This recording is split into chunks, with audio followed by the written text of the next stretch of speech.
नमस्कार, स्वागत है आपका जनगणमन 24/7 पर। दिल्ली का चुनाव कैंपेन इस समय चरम सीमा पर है और दिल्ली के कुछ ऐसे चुनिंदा इलाके हैं जहां पर चुनाव आयोग और पुलिस दोनों मिलकर इस समय चुनाव आचार संहिता की किस तरीके से कैंडिडेट्स धज्जियां उड़ा रहे हैं, इस पर चुप है। ना पुलिस कुछ बोल रही है और ना ही चुनाव आयोग को कुछ दिखता है। पूरी दुनिया ने एक बीजेपी नेता को पैसे बांटते देखे, साड़ी बांटते देखा, जूते बांटते देखा, लेकिन चुनाव आयोग और पुलिस की आंखों में पर्दा पड़ा हुआ है। चुनाव आयोग के कान में वो लोग तेल डालकर बैठे हैं। जी हाँ, मैं बात कर रही हूं बीजेपी के नेता प्रवेश वर्मा की, और जिनके बारे में अलग अलग ढंग से शिकायतें आ रही हैं। और आपने देखा था कि प्रवेश वर्मा बहुत ही कम्युनल अपने रिमार्क्स के लिए जाने जाते हैं, और इस समय आम आदमी पार्टी के नेता और दिल्ली के मंत्री सौरभ भारद्वाज ने कहा है कि साड़ी बांट बांट कर भाजपा ने भारत के लोकतंत्र का चीरहरण कर दिया। इसके बाद अरविंद केजरीवाल ने गुरुवार को 2 ट्वीट किए थे। केजरीवाल ने कहा कि बेचारे प्रवेश वर्मा जी अयोग्य होने की पूरी कोशिश कर रहे हैं, पर चुनाव आयोग है कि मानता नहीं है। फिर उन्होंने लिखा कि पूरी दुनिया कह रही है कि खुलेआम पैसा और सामान बट रहा है, पर चुनाव आयोग कहता है कि उन्हें सबूत और गवाह नहीं मिल रहे हैं। और इसके बाद कई यूट्यूब चैनल्स ने जाकर रिपोर्टिंग की, उन्होंने वीडियोस दिखाए कि किस तरीके से लोगों को साड़ियां मिली हैं, साड़ी के पैकेट लोगों ने दिखाए कि ये प्रवेश वर्मा ने उनको दिया है। उसके बाद आप के जो सांसद हैं संजय सिंह, उन्होंने गुरुवार को कहा कि नई दिल्ली विधानसभा के निर्वाचन अधिकारी ने बीजेपी के साथ अपने रिश्तों को दिखाने में कोई कमी नहीं छोड़ी है। उन्हें पैसा, चश्मा, जूते और चादर बंटती हुई बीजेपी दिख ही नहीं रही है। और उन्होंने संजय सिंह ने गंभीर आरोप लगाए हैं। और इससे पहले भी अगर आपको याद दिलाऊं तो दिल्ली पुलिस ने बुधवार को आदर्श आचार संहिता का कथित उल्लंघन करते हुए एक मंदिर में मतदाताओं को जूते बांटने के मामले में भारतीय जनता पार्टी के नेता प्रवेश वर्मा के खिलाफ गैर संघीय रिपोर्ट दर्ज की है। गैर संघीय मतलब नॉन कॉग्निजेंट। वर्मा ने जूते बांटने के आरोपों से इनकार किया है, लेकिन वीडियो उनका खंडन जुटलाते हैं, क्योंकि वीडियो में आप साफ देख सकते हैं कि वो जूते बांट रहे हैं। लेकिन अब इस गैर संघीय रिपोर्ट का क्या मतलब है? पुलिस को जांच शुरू करने के लिए अदालत से अनुमति की भी आवश्यकता नहीं है, और वर्मा को बिना वारंट के गिरफ्तार नहीं किया जा सकता, और वर्मा को इस आरोप में सीधे गिरफ्तार नहीं किया जा सकता, इसलिए चुनाव आयोग भी कोई कार्रवाई नहीं करेगा। तो पुलिस का जो ये एक्शन है ये बिल्कुल अर्थहीन है।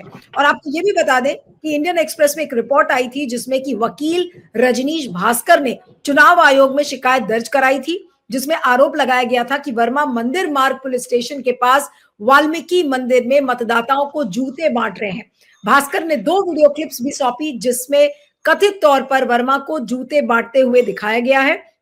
शिकायत के बाद नई दिल्ली विधानसभा क्षेत्र में जिला निर्वाचन अधिकारी ने कहा कि तत्काल कार्रवाई की गई और मामले को आगे की जांच के लिए मंदिर मार्ग स्टेशन हाउस अधिकारी को भेज दिया गया है। लेकिन बाद में यह पता चला कि पैसे बांटने की घटना की शिकायत दर्ज होने के 1 हफ्ते बाद चुनाव आयोग ने यह कहा कि उसे शिकायत के समर्थन में कोई विश्वसनीय सबूत नहीं मिला। इंडिया टुडे के अनुसार इसमें यह कहा गया है कि मतदाताओं को लुभाने की कोई घटना सामने नहीं आई है। जिला निर्वाचन अधिकारी ने कहा कि आरोप अस्पष्ट प्रकृति के हैं कि दिन के उजाले में चादरें, जूते, चश्मे और जैकेट बांटे जा रहे हैं। तो अब इस दिल्ली चुनाव के बारे में क्या कहा जाए? यहां तो खुला खेल फर्रुखाबादी बिल्कुल ऐसा लग रहा है चल रहा है, जिसमें कि चुनाव आयोग और पुलिस एक साथ मिलकर लोगों को लुभाने में लग गए हैं। आज इसी पर हम चर्चा करेंगे। हमारे साथ independent media analyst Siddharth Sharma इस समय जुड़ रहे हैं। सिद्धार्थ, आपका बहुत बहुत स्वागत है। Thank you so much for joining. प्रवेश वर्मा नई दिल्ली से कैंडिडेट भी हैं बीजेपी के, और जिस खुले तौर पर वो साड़ी, जूते, पैसा सब कुछ बांट रहे हैं, वीडियो में पूरी दुनिया देख रही है, लेकिन चुनाव आयोग और पुलिस को ये नजर नहीं आ रहा है। क्या कहेंगे इस पर? जी जी नीलू जी, इसमें ये जो प्रवेश वर्मा जी का इशू आ रहा है, इसमें हमको ध्यान में रखना है कि 3 इकाइयां हैं। एक प्रवेश वर्मा जी खुद हैं जो कि नई दिल्ली से कैंडिडेट हैं। दूसरा, वो कॉन्स्टिट्यूएंसी कौन सी है? कॉन्स्टिट्यूएंसी वो है नई दिल्ली, जो कि भारत की सबसे प्रतिष्ठित भारत की राजधानी तो है ही, उसमें भी सबसे प्रतिष्ठित सीट है, जहां पर कि प्रधानमंत्री का आवास भी आता है, राष्ट्रपति भवन भी आता है, खुद चुनाव आयोग का दफ्तर आता है, सारे सुप्रीम कोर्ट के जज वहां आते हैं, सारे आईएएस ऑफिसर्स वहां आते हैं। तो भारत का सबसे प्रतिष्ठित क्षेत्र वो है। तीसरी बात इसमें आती है कि चुनाव आयोग की भूमिका क्या है। तो मैं तीनों को सिलसिलेवार आपको मतलब दर्शकों को समझने के लिए बताता हूँ। तो सबसे पहले तो हमको ये जान लेना चाहिए कि चुनाव आयोग के पास अपनी कोई स्टाफ या उसके कोई कर्मचारी बहुत ज्यादा होते नहीं है। इसका सीधा सीधा ये है कि जिस समय चुनाव होता है, हम लोग वोट करने के लिए जाते हैं, तो जिस पोलिंग बूथ पर जाते हैं उसमें जितने भी चुनाव अधिकारी बैठे रहते हैं, हमें पता है कि वो सरकारी मुलाजिम होते हैं। कहीं से टीचरों को वहां पर उस दिन के लिए ड्यूटी पे लगा दिया जाता है, कहीं पे सरकारी अफसरान को लगा दिया जाता है। तो सबसे पहले हमें ये ध्यान में रखना है कि भारत में चुनाव आयोग के पास अपना स्टाफ नहीं होता। वो दूसरे सरकारी कर्मचारियों को चुनाव के समय के लिए अपना काम को, जिसे इंग्लिश में डेप्यूटेशन कहा जाता है, वो काम करने के लिए उन्हें 1 दिन, 2 दिन, 4 दिन या चुनाव के दौरान उनको अपने काम के लिए इस्तेमाल करती है। अब ये बताते हैं कि चुनाव आयोग जो है, कहीं पर भी राज्य का जब चुनाव होता है तो वो केंद्रीय चुनाव आयोग वो चुनाव नहीं करवाता। केंद्रीय चुनाव आयोग एक तरह से मॉनिटरिंग अथॉरिटी होती है। उस राज्य में एक सीईओ होते हैं। हर राज्य का एक सीईओ होता है। अगर दिल्ली है तो दिल्ली में एक सीईओ है। तो जो चुनाव करवाया जाता है वो करवाने का काम सीईओ करते हैं। और आप सीईओ के भी दफ्तर में जाइए तो आप देखिएगा कि दिल्ली के सीईओ के दफ्तर में जाइए तो पूरा खाली रहेगा, वहां भी कुछ काम नहीं हो रहा होता है। काम करने वाले होते हैं जो ग्राउंड पे अधिकारी होते हैं। वो उदाहरण के लिए जिसे हम चुनाव के समय रिटर्निंग ऑफिसर कहते हैं, जिसके हाथ में किसी का भी कोई भी कैंडिडेट हो, वो अपनी पर्ची भरता है तो वो रिटर्निंग ऑफिसर को देता है। कोई कंप्लेंट हो तो वो रिटर्निंग ऑफिसर है। कहने का मतलब यह है कि क्रिकेट मैच चल रहा है, जो फील्ड पर 2 अंपायर होते हैं, उसके अलावा रेफरी वगैरह पीछे बहुत हो सकते हैं, लेकिन फील्ड पर जो अंपायर होता है वो होता है रिटर्निंग ऑफिसर। और जो रिटर्निंग ऑफिसर होता है वो उस जिले का डीएम होता है। फिर से ध्यान में रखिएगा, वो चुनाव अधिकारी चुनाव आयोग का स्टाफ नहीं होता, वो उस जिले का डीएम होता है। डीएम का मतलब यह है कि राज्य सरकार या केंद्र सरकार के द्वारा जो उनकी सैलरी पर काम करते हैं, उनके द्वारा नियुक्त लोग होते हैं। वो डीएम कुछ दिन के लिए चुनाव के समय पर डीएम का काम करने के साथ साथ रिटर्निंग ऑफिसर का भी काम करते हैं। अब ये तो हो गया चुनाव आयोग की बात। अब रही बात, मैंने नई दिल्ली क्षेत्र की महत्व का, चुनाव क्षेत्र की का महत्व मैंने पहले ही बता दिया। अब बचता है प्रवेश वर्मा जी। तो प्रवेश वर्मा जी दिल्ली के जो भाजपा के पूर्व मुख्यमंत्री थे, साहिब सिंह वर्मा जी, उनके वो पुत्र हैं।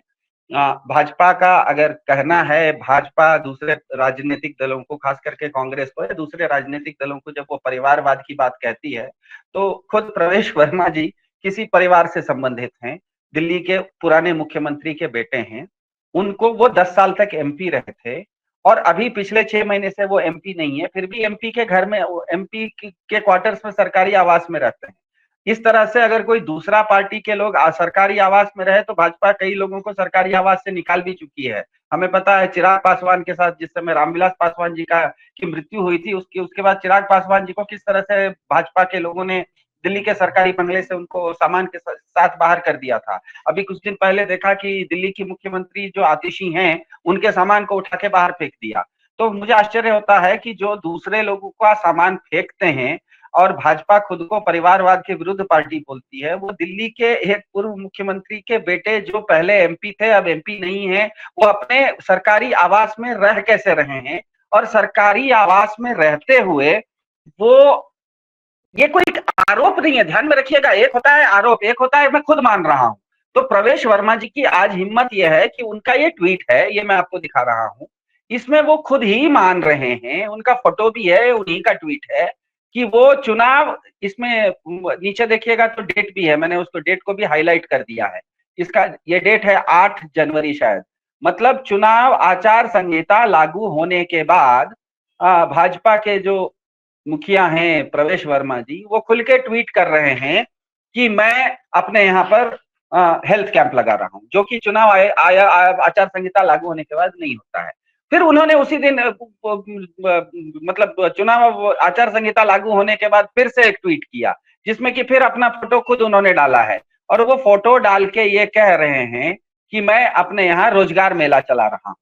अब सबको पता है कि उन्होंने, सारे मीडिया हाउसेस को पता है कि ये जो उन्होंने पैसे बांटे हैं 1000-1000 रुपए महिलाओं को, ये तो सारे मीडिया ने देखा हुआ था पिछले 1-2 हफ्ता पहले। लेकिन वो जो पिछले 1-2 हफ्ता पहले किया था, तो वो चुनाव आचार संहिता लागू होने से पहले किया था। लेकिन अब तो चुनाव आचार संहिता लागू होने के बाद वो खुद ट्वीट कर रहे हैं कि मैं इस तरह से जूते बांट रहा हूं, मैं चप्पल बांट रहा हूं, मैं शॉल बांट रहा हूं, मैं जैकेट बांट रहा हूं, मैं पैसे बांट रहा हूं, यहां तक कि मैं गोल्ड चेन बांट रहा हूं। तो ऐसे समय में हुआ यह है कि ये भाजपा के ऊपर बहुत प्रश्न चिन्ह लगा रहा है कि क्या भाजपा का शीर्ष नेतृत्व जानबूझ के प्रवेश वर्मा जी को इस तरह की इम्यूनिटी दे रहा है। इम्यूनिटी मतलब वरद हस्त अभय दान, कि तुमको जो करना है करो और हम तुमको बचा लेंगे। क्योंकि इस भारत के नई दिल्ली जैसे प्रतिष्ठित सीट में अगर भाजपा के कोई प्रत्याशी उम्मीदवार इतनी खुल के सिर्फ चुनाव आयोग चुनाव आचार संहिता का उल्लंघन करना नहीं, मैं उल्लंघन कर रहा है करके खुल के बोल भी रहे हैं, खुल के अपने हैंडल से ट्वीट भी अगर कर रहे हैं, इसका मतलब ही स्पष्ट है कि कहीं ना कहीं उनको वरद हस्त मिला हुआ है। अब ये जो वरद हस्त है, मुझे जो एक चीज आपसे समझनी है सिद्धार्थ, और क्योंकि वो खुलकर ट्वीट कर रहे हैं, अपनी तस्वीरों को पोस्ट कर रहे हैं, और ऐसा तो नहीं है कि वो इतने मूर्ख हैं कि उनको पता नहीं है कि भाई ये आचार संहिता का उल्लंघन है, लेकिन जो बात आप कह रहे हैं कि उनको पेट्रोनेज मिली हुई है, उनको समर्थन मिला हुआ है पुलिस का, उनको समर्थन मिला हुआ है चुनाव आयोग का, और इसीलिए वो चोरी भी कर रहे हैं और सीना जोरी भी साथ में कर रहे हैं। लेकिन ऐसे एटीट्यूड को आप क्या कहेंगे? जो चीज हमने हरियाणा में, महाराष्ट्र में इतनी धड़ल्ले से हमने नहीं देखी थी, अब वो दिल्ली के चुनाव में इतने धड़ल्ले से ये खुला खेल फर्रुखाबादी क्यों चल रहा है? इसका मैसेज क्या है? और प्रवेश वर्मा के जरिए मोदी जी या शाह साहब क्या बताने की कोशिश कर रहे हैं? आज चुनाव आयोग लोगों को क्या बताने की कोशिश कर रहा है? जी, आपका सवाल बहुत समीचीन है। उसका जवाब देने से पहले मैंने 2 लोगों के बारे में बताया, जो चुनाव आयोग है उसके बारे में बताता हूँ, कि ये जब हो रहा था तो अरविंद केजरीवाल की आम आदमी पार्टी की टीम ने दस्तावेजों के साथ चुनाव आयोग, मतलब यहाँ पर केंद्रीय चुनाव आयोग, सबसे पहले वो जो रिटर्निंग ऑफिसर होते हैं उनके पास ये कंप्लेंट लेके गए। रिटर्निंग ऑफिसर ने कह दिया कि ये कंप्लेंट उन्होंने उठा के वेस्ट पेपर बास्केट में फेंक दिया कि ऐसा कुछ हुआ नहीं है। जब उन्होंने वैसा देखा तो आम आदमी पार्टी की टीम जाके केंद्रीय चुनाव आयोग के पास गई, और केंद्रीय चुनाव आयोग में जाके जब उन्होंने इन सब चीजों का कंप्लेंट दायर किया, तो केंद्रीय चुनाव आयोग के साथ अब दिक्कत यह है कि अगर वो इनकी बात नहीं मानती तो अगले ही दिन ये सुप्रीम कोर्ट में जा सकते थे, और सुप्रीम कोर्ट में जाते तो बहुत अलग ही किस्म का खेल हो जाता।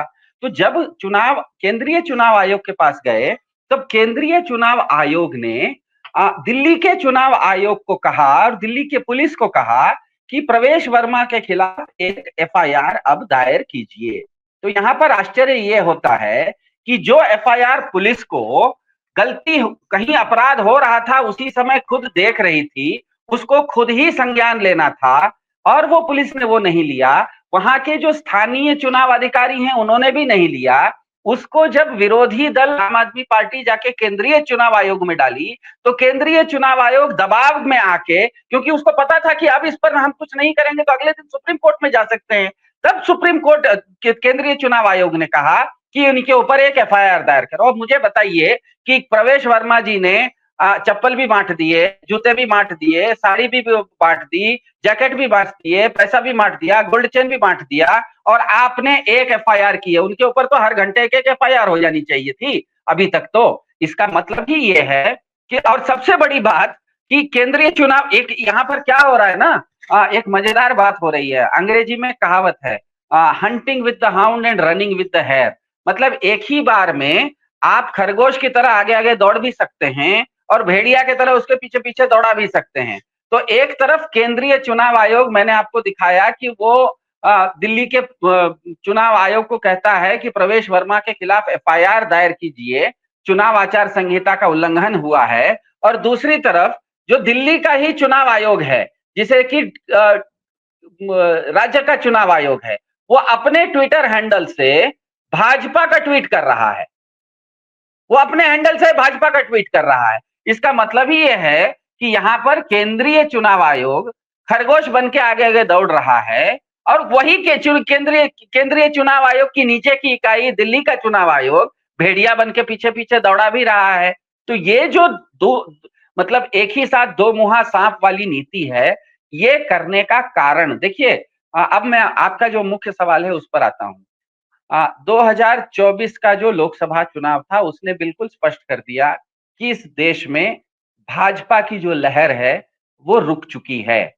भाजपा को जहां पर भी सशक्त क्षेत्रीय दल होते हैं, वो भाजपा को बहुत आराम से भाजपा को रोक लेते हैं। ये बिल्कुल स्पष्ट मैसेज गया, चाहे वो बंगाल में ममता बनर्जी ने रोक लिया हो, या उत्तर प्रदेश में समाजवादी पार्टी ने रोक लिया हो, या महाराष्ट्र में महायुति ने रोक लिया हो, या तमिलनाडु में स्टालिन ने रोक लिया हो। ये बिल्कुल स्पष्ट हो गया कि भाजपा का जो नैरेटिव इस देश में चल रहा था, जो ध्रुवीकरण का नैरेटिव, वो ध्रुवीकरण का नैरेटिव 2014-24 के चुनाव में जाके खत्म हो गया। भाजपा को ये पता है कि अब उसके वोटर बढ़ नहीं रहे हैं। अब अगर आपके वोटर बढ़ नहीं रहे हैं, तो आपके पास अब दो ही तरीका है, ऑपरेशन कमल करो और लोगों को डरा धमका के अपने पास लाओ। दिक्कत ये हो गई है कि ईडी के, और ये जो लोगों को अंदर डालते थे वो ईडी के केस में डालते थे ताकि उसमें जमानत नहीं हो, लेकिन अरविंद केजरीवाल, मनीष सिसोदिया और संजय सिंह के केस में केंद्र सर्वोच्च न्यायपालिका ने स्पष्ट कर दिया है कि ईडी को भी किसी को भी रातों रात ऐसे ही आके उठा के अरेस्ट कर लेने का अधिकार नहीं है, और अगर ईडी के केस में भी आप अरेस्ट होते हैं तो आपको जमानत भी मिल जाती है। तो भाजपा के पास ये जो बहुत बड़ा अस्त्र था कि मैं तुमको ईडी का केस डाल के दूसरे राजनीतिक दलों के लोगों को अपने पार्टी में ले लेती थी, तो वो खत्म हो गया, एक अस्त्र उसका कुंद पड़ गया है। दूसरा, भाजपा के पास एक बहुत अच्छा अस्त्र था, जो कि था उसके पास पैसा। भाजपा का खुद मानना है कि उसके पास करीब 6,000 करोड़ रुपया अघोषित संपत्ति है, कि इलेक्टरल बॉन्ड एक ऐसा तरीका था जिसके अंतर्गत भाजपा के पास बहुत पैसा आता था, उस पैसे को कहीं किसी को दिखाने की जरूरत नहीं पड़ती थी, और जब भी किसी को प्रलोभन से खरीदना होता था आप उस पैसे से खरीद सकते थे। लेकिन चुनाव से पहले सुप्रीम कोर्ट ने यह भी जजमेंट दे दिया कि इलेक्टरल बॉन्ड पूरी तरह से असंवैधानिक और इलीगल है। अब भाजपा के पास दिक्कत यह है कि उसके जो दो सबसे बड़े अस्त्र थे, कि लोगों को खरीदना या लोगों को डराना, ये अब नहीं हो पाएगा उससे। आने वाले समय में भाजपा को ईडी का डर दिखाना या लोगों को पैसे से खरीदना, ये दोनों उनके लिए दिक्कत होने वाली है।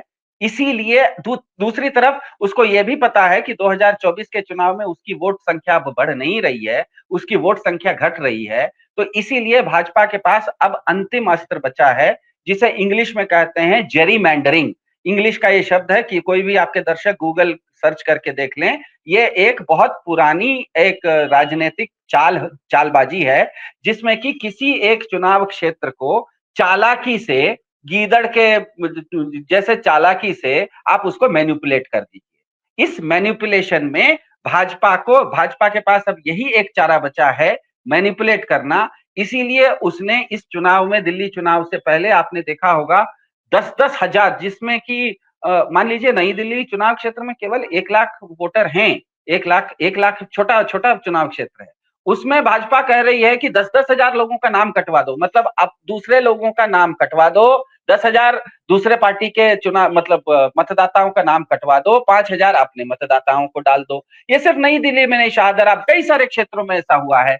और मेरे ख्याल से आम आदमी पार्टी का कई बार ये कहना है कि इसी तरह से शायद उन्होंने महाराष्ट्र और क्या कहते हैं, हरियाणा का भी चुनाव जीता होगा। वहां पर जो मुख्य खिलाड़ी चुनाव लड़े थे भाजपा के खिलाफ, ये तो डाटा उनको देना है। आम आदमी पार्टी के पास तो दिल्ली का डाटा है, और उन्होंने स्पष्ट रूप से साबित कर दिया कि भाजपा जेरीमैंडरिंग कर रही है।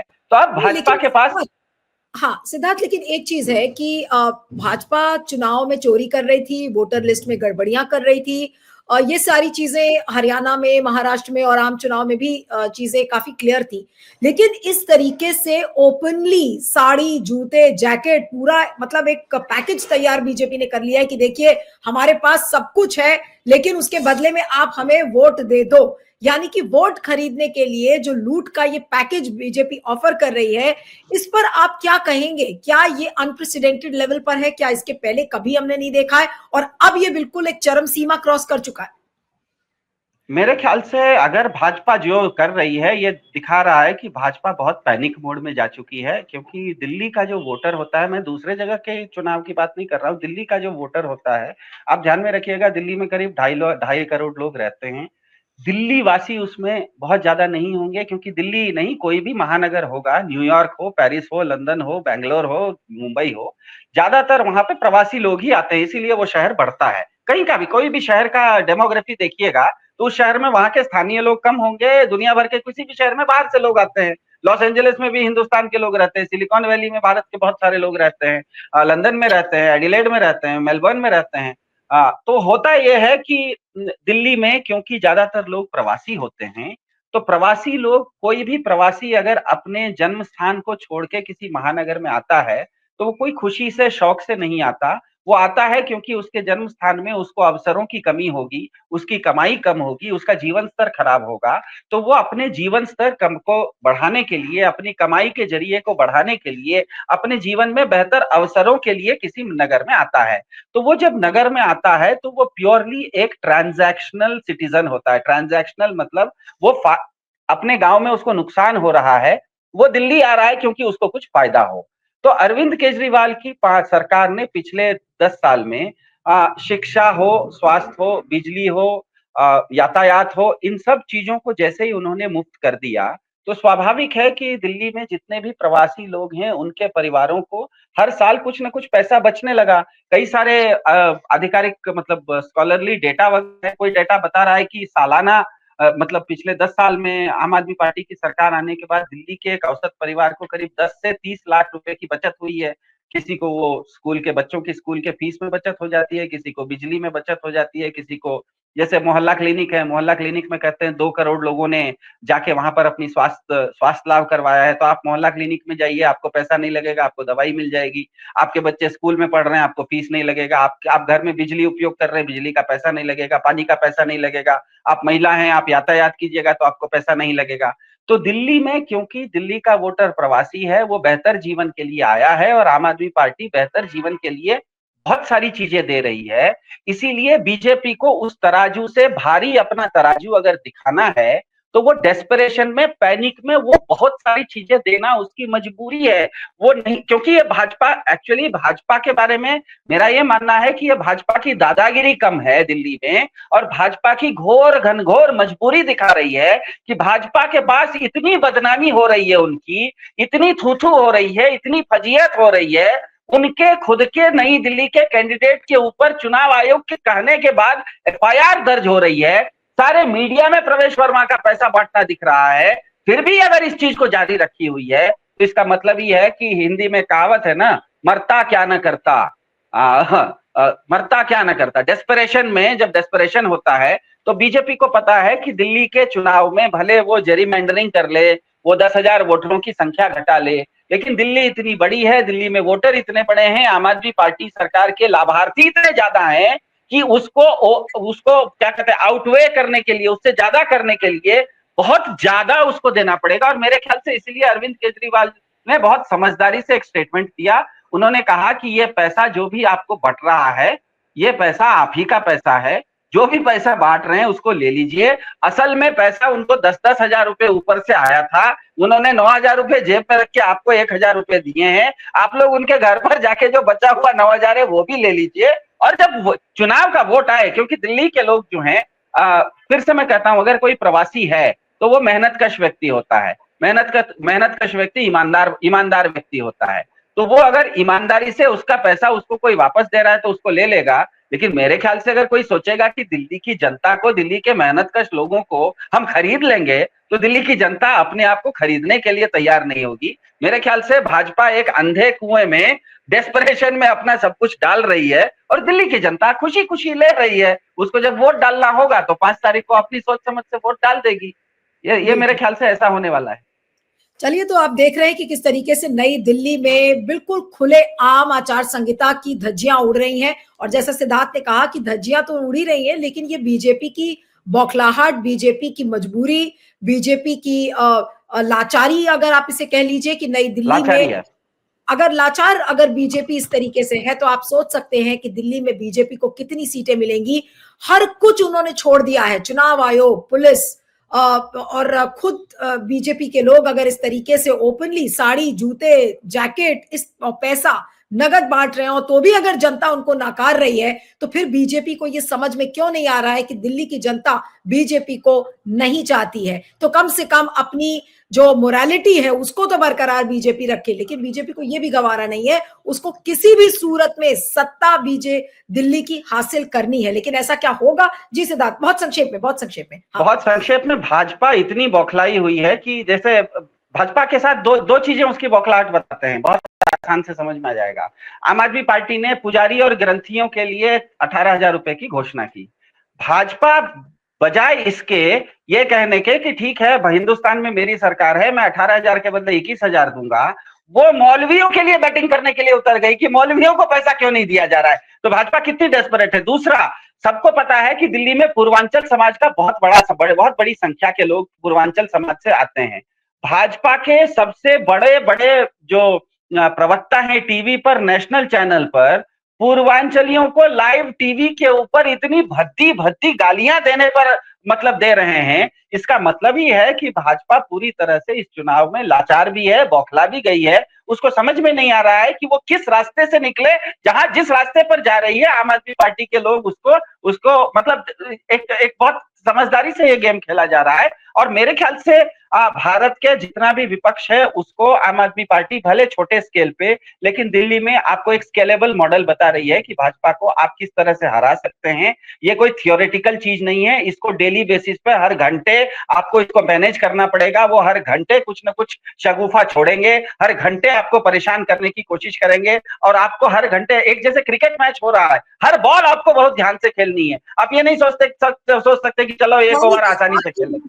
आपकी भाषा में अगर कहा जाए तो हर घंटे बीजेपी नई दिल्ली में या दिल्ली में अपनी बौखलाहट का प्रमाण दे रही है, एक तरीके से बढ़ाते जा रही है, बढ़ते जा रहा है उसकी बौखलाहट। जी, चलिए आपका बहुत बहुत शुक्रिया Siddharth, thank you so much for joining, thank you.